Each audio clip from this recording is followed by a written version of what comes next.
আমাদের সংস্কৃতি, আমাদের সংস্কার সর্বদা থাকবে আমাদের সাথে। ভারতের মহান গ্রন্থ আর কাব্যের সম্পূর্ণ সংকলন। সাবস্ক্রাইব করুন তিলক। আমার বিরুদ্ধে কাজ করার দুঃসাহস করেছেন গুরুদেব, সেই জন্য এই অপরাধের জন্য শাস্তিও আপনাকে পেতে হবে। আমি তোমার গুরু দৈত্যরাজ। আমি সব সময় এবং সর্বত্র তোমার ভালো চাই, কিন্তু তুমি এত উন্মত্ত হয়ে গেছো যে নিজেরই গুরুর অপমান করছো আর শাস্তি দিতে চাইছো। কিন্তু এই অপমান আমি সহ্য করতে পারবো না। আমি তোমার পথের কথা সব সময়ের জন্য বের করে দিয়েছি।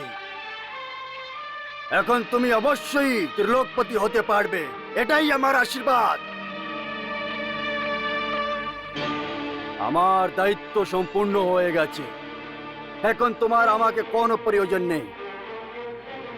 সেই জন্য তুমি আমাকে শাস্তি দাও তার আগেই আমি স্বয়ং শরীর ত্যাগ করে দেব। এই অগ্নিকুণ্ডতে প্রবেশ করে অগ্নিকে আত্মসমর্পণ করে দেব।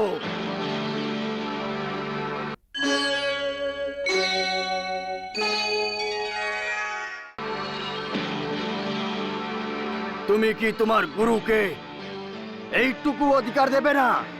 ঠিক আছে গুরুদেব, আপনার এই অন্তিম ইচ্ছে আমি স্বীকার করছি।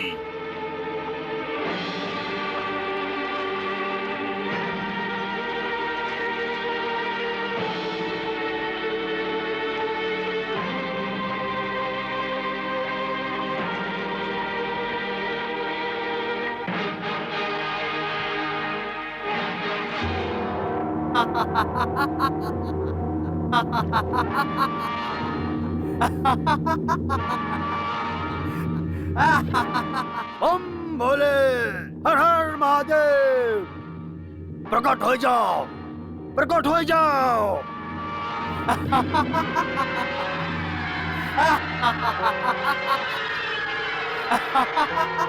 হে কাল পুরুষ, আপনি এখন পর্যন্ত এখানেই আছেন? যতক্ষণ আমি সমরাসুরের প্রাণ হরণ না করে নিতে পারি ততক্ষণ পর্যন্ত আমি এখান থেকে যেতে পারবো না গুরুদেব। না, দৈত্যরাজ সমরাসুর অমর হয়ে গেছে। আমি স্বয়ং সমরাসুরের মৃত্যুকে নিজের হাত দিয়ে নষ্ট করে দিয়েছি। এইটাও আপনার ভুল গুরুদেব, প্রদ্যুম্ন জীবিত আছে, জীবিত।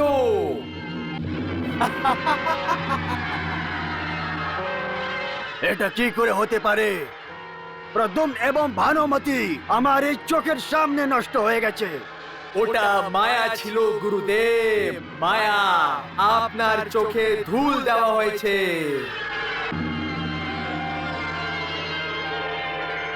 আপনি যে কৃত্যার নির্মাণ করেছিলেন ওইটা আপনারই রচনা করার মায়া ছিল। আপনার মায়ের উত্তর কেউ নিজের মায়াবী শক্তি দিয়ে দিয়েছে আর প্রদ্যুম্নের রক্ষা করেছে। না, আমার বিশ্বাস হচ্ছে না। বিশ্বাস হচ্ছে না? গুরুদেব, যে সমরাসুর এখন তোমার পাশে দাঁড়িয়ে আছে ও নিজেই মায়াবী। আসল সমরাসুর আপনার চোখের সামনে আসছে, ওই দেখো।